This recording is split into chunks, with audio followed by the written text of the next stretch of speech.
joining us. We will begin today's COVID-19 press briefing with Mayor John Cooper, followed by Dr. Alex Jahangir, Chair of the Metro Board of Health and the Metro Coronavirus Task Force. We are also joined this morning by Bishop Joseph Walker, Senior Pastor at Mount Zion Baptist Church, and the Reverend Becca Stevens, Chaplain at St. Augustine's Episcopal Chapel, and founder and president of Thistle Farms. Dr. Michael Caldwell, Metro's Public Health Director, and Director Chief William Swan of the Office of Emergency Management and Nashville Fire Department are here with us to help answer your questions. We will now begin with Mayor John Cooper.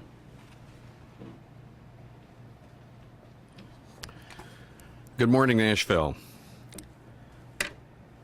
I'm grateful to everyone continuing to closely follow the Safer at Home order to help flatten the curve of coronavirus disease here in Nashville.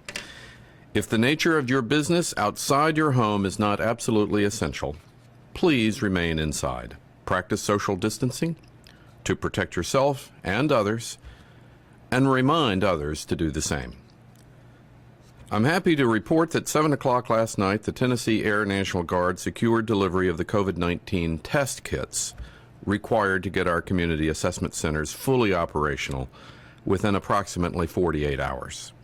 I'm grateful to Governor Bill Lee and the state's COVID-19 Unified Command for collaborating with the Coronavirus Task Force to help secure these needed medical supplies. We will continue to keep everyone updated on the progress of the assessment centers in real time, and Dr. Jahangir will provide more details on the assessment centers in his update. Since the outbreak of the coronavirus here in Davidson County, individuals and organizations throughout Nashville have quietly performed great acts of generosity to assist our city. I'd like to take a moment to recognize some of their efforts and thank them for their support on behalf of all Nashvillians. Hotel spas and restaurants that have temporarily closed, including the JW Marriott 404 Kitchen, Merchants, the Renaissance Hotel, Gaylord Opryland, and Made First, have donated over 59,000 pairs of protective gloves and over 2,000 masks to first responders and healthcare providers. Acme Feed and Seed, the Southern Nashville Merchants, and Pinewood Social have been providing meals to help Metro employees who are working at the Emergency Operations Center, many of whom have been there 7 days a week since the March 3rd tornado struck our city. Ferguson Appliances has donated 12 refrigerators to keep medical teams running throughout Davidson County. Dollar General Corporation donated pillows, blankets, and other linens for Metro's emergency COVID-19 homeless shelters. Our very own Tennessee Titans contributed $50,000 to the COVID-19 Response Fund to help Nashvillians in need of assistance during this time. Yesterday afternoon, a local veterinarian donated 500 unopened sterile swabs, a critical component of the COVID-19 test kit. And Nashvillians with sewing machines all around the city, including some of our youngest residents, are sewing face masks for non-medical staff to use to address our nationwide shortage. Now, to join this volunteer group, search for MedThreads Volunteers Nashville on Facebook. MedThreads Volunteers Nashville. Now, these are just a handful of the good deeds happening in our city. There are thousands of acts of kindness happening every day, from individual contributions to the COVID-19 Response Fund to neighbors calling each other just to check in. We are a resilient community, and we will get through the challenge of coronavirus together. Now, to make your own financial contribution to the COVID-19 Response Fund or donate personal protective equipment, visit covid19.nashville.gov. To donate other food or other types of equipment to our city's coordinated COVID-19 response, send us an email at safeathome@nashville.gov. safeathome@nashville.gov. Like many of you, I took the opportunity to enjoy yesterday's warm weather and get a breath of fresh air while maintaining proper social distancing. And we should enjoy the outdoors as much as we can. But I do want to remind everyone to keep an eye on the weather. Current forecasts call for a chance of storms late this evening with potentially damaging winds, so check local weather forecasts, plan ahead, and have multiple ways to receive weather warnings. You can visit means.nashville.gov to sign up for weather alerts from the National Weather Service. And then tomorrow, of course, is Sunday, a day when many Nashvillians would normally gather at houses of worship for communal services to practice their faith. But these are not normal times, and our city is facing a public health emergency. I urge all congregations to follow the safer at home order and find ways to worship from the safety of your own homes. I'm grateful to Bishop Joseph Walker of Mount Zion Baptist Church and Reverend Becca Stevens of St. Augustine's Episcopal Chapel for joining us this morning to talk about the importance of faith, especially in times of challenge, and how we can practice it while safeguarding our own health and the safety of others. I encourage all of you to continue sharing your own stories of kindness, compassion, and courage as our city confronts two historic challenges: the March 3rd tornado and the coronavirus. By using the hashtag #NashvilleStrongStory on social media and to visit covid19.nashville.gov to learn about more ways to help your fellow Nashvillians at this time. Now, in an effort to assist the Nashville Rescue Mission to achieve compliance with the CDC guidelines for social distancing, Metro has opened an emergency facility at the Nashville Fairgrounds to provide accommodations to help our unhoused and unsheltered neighbors adhere to Nashville Safer at Home public health order. Any Nashville residents who are interested in volunteering to assist at the emergency shelters can help provide basic shelter care, such as welcoming and signing in guests, the delivery of food and beverages, assisting with social distancing compliance, and providing a comfortable space for our most vulnerable neighbors. As you determine your ability to volunteer for this much-needed assistance, here are a few points to consider. No one who is COVID-19 positive will be sheltered at the Fairgrounds facility, staffed by volunteers. Fairgrounds guests will have been pre-screened at the rescue mission by EMTs for any sign of illness. Public safety personnel will be on site at all times to protect shelter guests, staff, and volunteers. And volunteers will be provided training and appropriate personal protective equipment. Now, residents who are interested in volunteering and receive online training by the American Red Cross should contact the Nashville Rescue Mission by calling 615-312-1544. And now I would like to turn this over to Dr. Jahangir, the chair of our Metro Coronavirus Task Force. Thank you very much.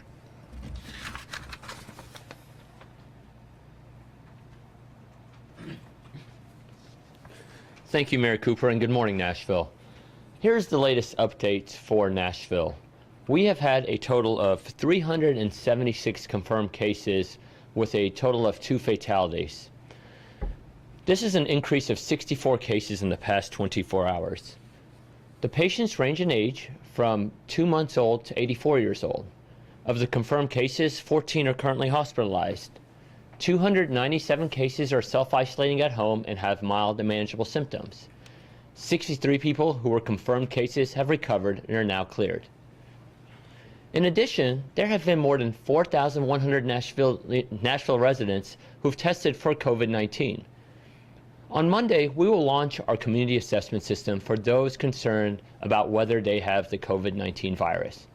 The first step in this assessment system is to call our assessment hotline at 615-862-7777. The hotline is staffed by healthcare workers who can answer your questions and help you determine if you need to be further assessed. If needed, you will be referred to your local healthcare provider or to one of our community assessment centers. These drive-through centers will further assess your symptoms and, if indicated by medical protocol, give you a COVID-19 test. On Monday, one will open in the Nissan Stadium parking lot. And in conjunction with the COVID-19 task force, Meharry Medical College will also open a second center. On Wednesday, a third center will open in Antioch at the old Kmart location on Murfreesboro Road. These centers will open Monday, Wednesday, and Friday from 9 a.m. to 3 p.m. And I want to emphasize, this community assessment system is in addition to the world-class healthcare system of hospitals and medical schools we already have in Nashville. The system expands our capabilities in the city to assess even more residents and conduct even more tests. We must work together to prioritize the people who need to get assessed and receive the test. That is why we are asking you to call the assessment hotline before coming to the assessment center. After speaking to the healthcare professionals on the hotline, they may tell you that you do not need to make the trip to the center to get further assessed. These centers are also for Nashville residents only. And very importantly, there will be no charge for the assessment or, if needed, the COVID-19 test. I would like to again take a minute and express my appreciation to all who have worked together to launch this community assessment system. I thank Mayor Cooper for his leadership and support. I appreciate Governor Lee and Commissioner Piercy and the leaders of the State Unified Command for their efforts to get us the test kits we so urgently needed. I also want to thank our great healthcare partners, HCA TriStar, Meharry Medical College, Nashville General Hospital, St. Thomas Ascension, and Vanderbilt University Medical Center. Also, Director Chief Swan in the Office of Emergency Management, Dr. Caldwell in the Metro Public Health Department, and all Metro employees who have worked tirelessly. And I also want to thank you, the people of Nashville, for your support and your patience. But we still need your help. If you have supplies that you are not using, please donate them. We will continue to need them at our assessment centers and for our first responders. Go to covid19.nashville.gov to see what we need. If you'd like to make a smaller donation, please bring them to the Community Resource Center on Omohundra Place. It is open Monday through Saturday from 10 a.m. to 4 p.m. Again, I thank you all so much for your response. Finally, we continue to be under the Safer at Home order. I need you to stay focused, and I need you to stay at home unless it's absolutely necessary. Yes, you can go outside and enjoy the fine weather as the mayor suggested, but please remember, please stay 6 feet from each other. Right now, this is the best way to flatten the curve. You will help save lives. You know, as always, we truly are all in this together, and together I know we will get through this. Thank you so much for all everyone is doing. I now have the honor to turn this over to Bishop Joseph Walker, Senior Pastor at Mount Sinai Baptist Church.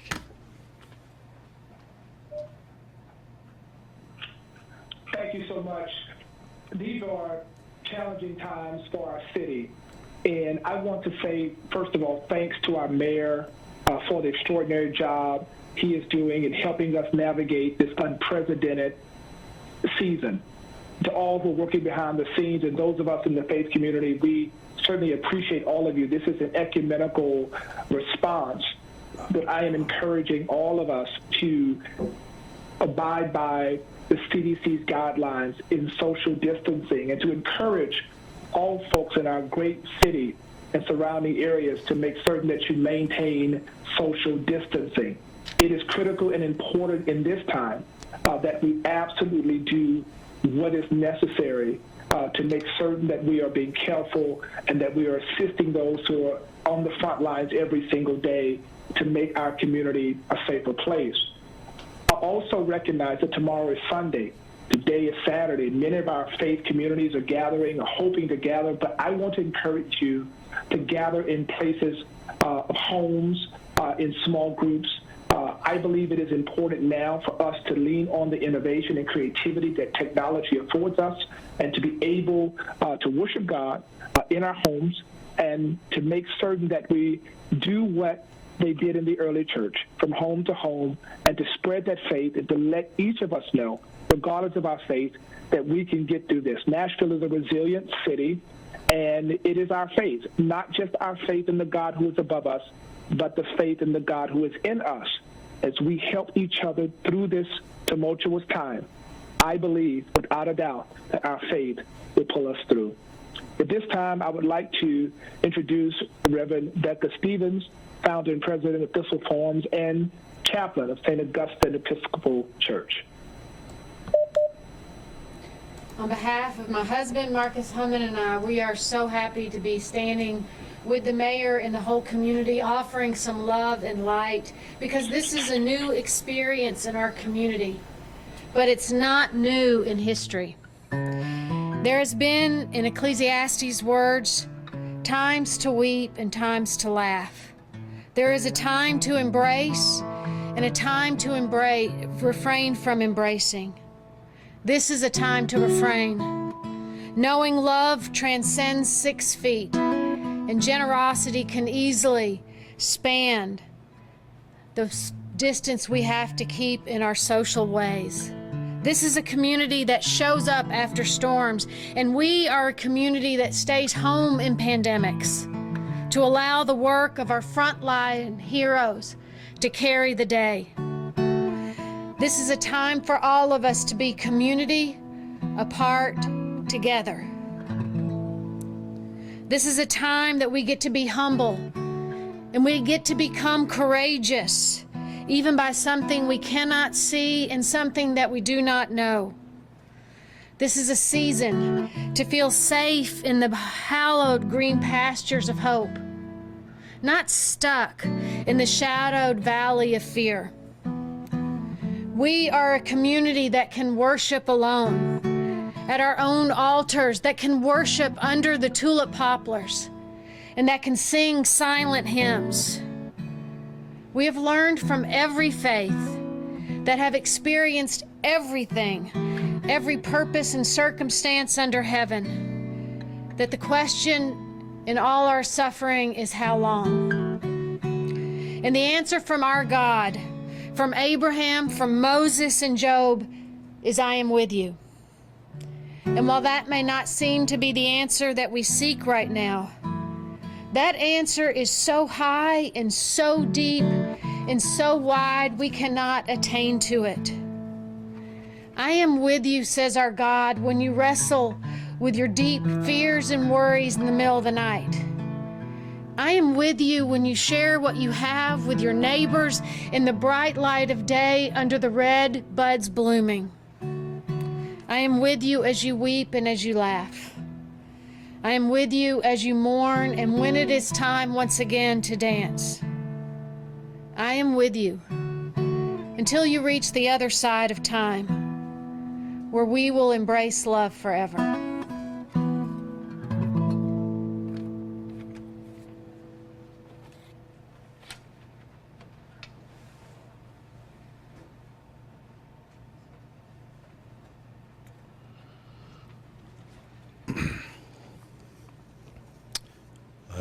Thank you to Bishop Joseph Walker, the Reverend Becca Stevens, and Marcus Holman for joining us this morning. We will now start the Q&A portion of today's briefing. I will announce your name out loud from the podium, at which point you may proceed by asking your question over the air. Kara Hartnett. Hi, I actually have 2 questions for you today. My first one is, are the assessment centers located where you've identified clusters in the community? And I guess second, for healthcare capacity, can you talk about the bed capacity that we have now, whether area hospitals are already on surge and how they're, I guess, going through that? And if you know how many potential patients or potential COVID-19 patients are currently hospitalized. That's it. Dr. Jungir. Thank you so much for the question. First, in regards of location of the assessment centers, we placed the assessment centers where we felt we could serve the residents of Nashville best.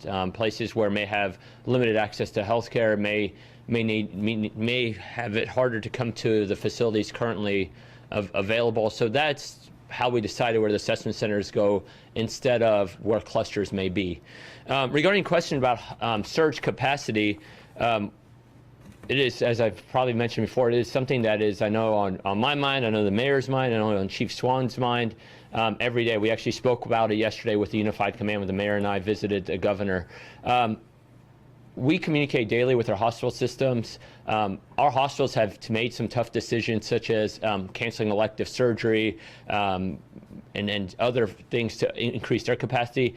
As of today, we're okay for where we are. But again, this is the whole point of saying flattening the curve. We can have thousands and thousands of beds and vents, but if we have an amazingly large amount of people infected at one time, then the system is going to be hit at capacity because a certain percentage of those people are going to need to be hospitalized. As of today, we're at a good place, but we are constantly thinking about it. We're developed surge capacity, and we're in constant communication with local officials, hospitals, and state to try to make sure we don't hit that magic point. So thank you.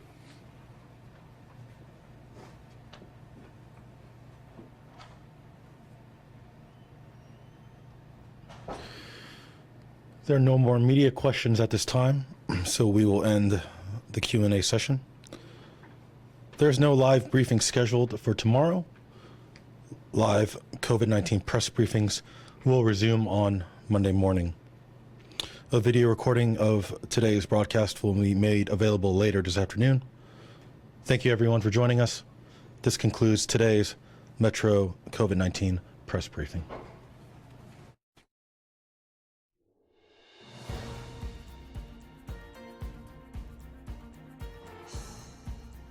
This has been a service of the Metro Nashville Network. If you would like to see this presentation again, or for more information about this and other programs, visit nashville.gov.